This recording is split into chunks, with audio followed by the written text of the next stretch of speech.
Hi friends, welcome to my YouTube channel. ಎಲ್ಲರೂ ಏನು ಮಾಡ್ತಿದ್ದೀರಾ? ಚೆನ್ನಾಗಿದ್ದೀರಾ? ಸೂಪರ್ ಆಗಿದ್ದೀರಾ ಅಂತ ಇವತ್ತಿಗೊಂದು ಲಂಚ್ ಬಾಕ್ಸ್ ರೆಸಿಪಿ ತೋರಿಸ್ತಾ ಇದ್ದೀನಿ. ಸೂಪರ್ ಆಗಿರುತ್ತೆ, ಕ್ವಿಕ್ಕಾಗೂ ಮಾಡ್ಬೋದು, ಹೆಲ್ದಿ ಫುಡ್ಡು ಹೌದು. ಬನ್ನಿ ಹೇಗೆ ಮಾಡೋದು ಅಂತ ನೋಡೋಣ ಕ್ವಿಕ್ಕಾಗಿ, ಓಕೆನಾ? ಸೊ ಒಂದು ಬಾಣಲಿ ಇಟ್ಕೊಂಡಿದ್ದೀನಿ. ಬಾಣಲಿ ಇಟ್ಕೊಂಡು ಅದಕ್ಕೆ ಎಣ್ಣೆ, ಸ್ವಲ್ಪ ತುಪ್ಪ ಹಾಕ್ತಾಯಿದ್ದೀನಿ. ತುಪ್ಪ ಹಾಕಿದರೆ ಹೆಂಗೆ ಘಮ ಘಮ ಅಂತ ಇರುತ್ತಲ್ವ, ಅದಕ್ಕೆ ಸ್ವಲ್ಪ ಲೈಟಾಗಿ ತುಪ್ಪ ಹಾಕಿದ್ದೀನಿ. ಸೊ ಇದು ಕ್ಯಾಪ್ಸಿಕಮ್ ಪಲಾವ್ ಅಲ್ವಾ, ಸೊ ಅದಕ್ಕೆ ಮಸಾಲೆ ಇದ್ರೇ ಚೆಂದ ಅಲ್ವಾ. ಸೊ ಮಸಾಲೆ ಇದ್ದರೆ ಗಮ್ ಅಂತ ಇರುತ್ತಲ್ಲ, ಸೊ ಅದಕ್ಕೆ ಒಂದೆರಡು ಪಲಾವ್ ಎಲೆ, ಒಂದೆರಡು ಚಕ್ಕೆ, ಲವಂಗ ಎಲ್ಲ ಹಾಕ್ಬಿಟ್ಟು ನೀಟಾಗಿ ಫ್ರೈ ಮಾಡ್ತಾಯಿದ್ದೀನಿ. ಸೊ ಅದಕ್ಕೆ ಸ್ವಲ್ಪ ಬೆಳ್ಳುಳ್ಳಿ ಹಾಕ್ತಾಯಿದ್ದೀನಿ. ಬೆಳ್ಳುಳ್ಳಿ ಹಾಕ್ತಕ್ಕಲೆ ಫ್ಲೇವರ್ ಹೆಂಗೆ ಬರುತ್ತೆ ಹೇಳಿ, ಆ ರೀತಿ ಸೂಪರಾಗಿ ಬರ್ತಾಯಿತ್ತು.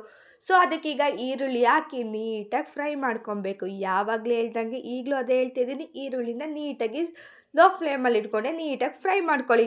ಸೊ ಫ್ರೈ ಮಾಡ್ಕೊಂಡಾದ್ಮೇಲೆ ಇದು ಏನು ಪಲಾವ್ ಹೇಳಿ, ಕ್ಯಾಪ್ಸಿಕಮ್ ರೈಸ್ ತಾನೆ. ಸೊ ಕ್ಯಾಪ್ಸಿಕಮ್ ರೈಸ್ ಅಂದಮೇಲೆ ಅದಕ್ಕೆ ಕ್ಯಾಪ್ಸಿಕಮ್ ಅತಿ ಹೆಚ್ಚು ಹಾಕ್ಲೇಬೇಕಲ್ವ. ಸೊ ಕ್ಯಾಪ್ಸಿಕಮ್ಮು ಮತ್ತು ಒಂದೆರಡು ಮೆಣ್ಸಿಕಾಯಿ ಹಾಕ್ಬಿಟ್ಟು ಅದ್ರ ಜೊತೆ ಈಗಲೇ ಉಪ್ಪು ಹಾಕಿಬಿಟ್ಟು ನೀಟಾಗಿ ಫ್ರೈ ಮಾಡ್ಕೊತಾ ಇದ್ದೀನಿ. ಫ್ರೈ ಎಲ್ಲ ಆದಮೇಲೆ ಅದಕ್ಕೆ 2 ಟೊಮೊಟೊ ಹೆಚ್ಕೊಂಬಿಟ್ಟು ನೀಟಾಗಿ ಸಣ್ಣಗೆ ಹೆಚ್ಚಿ ಅದನ್ನು ಈಗಲೇ ನೀಟಾಗಿ ಫ್ರೈ ಮಾಡ್ತಾ ಇದ್ದೀನಿ, ಓಕೆನಾ? ಫ್ರೈ ಮಾಡ್ತಾ ಆದಮೇಲೆ ಅದೊಂದು 5ರಿಂದ 10 ನಿಮಿಷಕ್ಕೆ ಬೆಂದಿರುತ್ತೆ. ಸೊ ನಿಮಗೆ ಕ್ರಿಸ್ಪಿ ಆಗಬೇಕು ಅಂದರೆ ಐ ಫ್ಲೇಮಲ್ಲಿ ಇಟ್ಕೊಂಡು ಒಂದು 2 ನಿಮಿಷ ಫ್ರೈ ಮಾಡಿ ಕ್ಯಾಪ್ಸಿಕಮ್ಮ. ಆವಾಗ ಕ್ರಂಚಿಯಾಗಿ ಕ್ರಿಸ್ಪಿಯಾಗಿ ಬಾಯಿಗೆ ಸಿಗುತ್ತೆ. ಸೊ ಇಲ್ಲ ಮೆತ್ತಗೆ ಬೇಕಂದರೆ ಸ್ವಲ್ಪ ಸ್ಲೋ ಇಟ್ಕೊಂಡು ಮೇಲೆ ಲಿಡಲ್ ಮುಚ್ಚಿ ಆವಾಗ ಮೆತ್ತಗಿರುತ್ತೆ. ಸೊ ಇನ್ನು ಅದಕ್ಕೆ ಬಂದು ಮಸಾಲೆ ಪದಾರ್ಥ ಬಂದು ಚಿಲ್ಲಿ ಪೌಡರು, ಧನಿಯಾ ಪೌಡರು ಮತ್ತು ಇನ್ನು ಸ್ವಲ್ಪ ಅರಿಶಿನ, ಲೈಟಾಗಿ ಗರಂ ಮಸಾಲ ಹಾಕ್ತಾಯಿದ್ದೀನಿ ಫ್ಲೇವರ್ಗೋಸ್ಕರ. ಸೊ ನೀಟಾಗಿ ಎಲ್ಲ ಹಾಕ್ಬಿಟ್ಟು ಹಸಿ ವಾಸನೆ ಹೋಗ್ಬೇಕಲ್ವ, ಅಲ್ಲಿವರೆಗೆ ಒಂದು 2 ನಿಮಿಷ ನೀಟಾಗಿ ಫ್ರೈ ಮಾಡ್ತಾಯಿದ್ದೀನಿ. ಅದು ತರಕಾರಿಗೆಲ್ಲ ಅಂಟ್ಕೊಬೇಕಲ್ವ, ಆವಾಗ ಇನ್ನೂ ಸೂಪರಾಗಿ ಟೇಸ್ಟ್ ಬರುತ್ತಲ್ವ. ಸೊ ನಿಮಗೆ ಕಲರ್ ಡಾರ್ಕ್ ಆಗಬೇಕು ಅಂದರೆ ಸ್ವಲ್ಪ ರೈಸ್ನ ಕಮ್ಮಿ ಹಾಕ್ಕೊಳ್ಳಿ. ಮತ್ತು ಇನ್ನು ಮಸಾಲೆ ಕಮ್ಮಿ ಇದ್ದರೂ ಪರವಾಗಿಲ್ಲ ಅಂದರೆ ಸ್ವಲ್ಪ ರೈಸ್ನ ಜಾಸ್ತಿ ಹಾಕೊಳ್ಳಿ. ಇದಕ್ಕೆ ಇನ್ನೊಂದು ಇಂಗ್ರೀಡಿಯೆಂಟ್ಸ್ ಹಾಕಬೇಕು, ಅದೇ ಇದಕ್ಕೆ ತುಂಬ ಟೇಸ್ಟಿ ಕೊಡೋದು.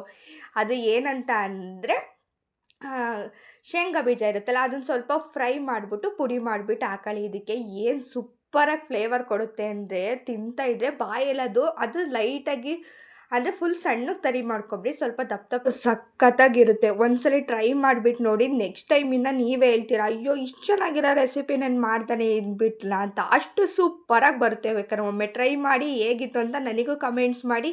ಸೊ ಇದಕ್ಕೇನು ಹಾಕೋದು ಮರೆತ್ರೂ ಶೇಂಗಾ ಪುಡಿ ಹಾಕೋದು ಮರಿಬೇಡಿ, ಓಕೆನಾ ಫ್ರೆಂಡ್ಸ್? ನೆಕ್ಸ್ಟ್ ವ್ಲಾಗಲ್ಲಿ ಸಿಗ್ತೀನಿ. ಟೇಕ್ ಕೇರ್, ಬಾಯ್ ಬಾಯ್. ಇನ್ನು ನಿಮಗೆ ಯಾವ್ದಾದ್ರು ರೆಸಿಪಿ ಬೇಕಂದರೆ ಕಮೆಂಟ್ಸ್ ಮಾಡಿ, ಪಕ್ಕ ಅದನ್ನೇ ಮಾಡಿ ತೋರಿಸ್ತೀನಿ. ಬಾಯ್.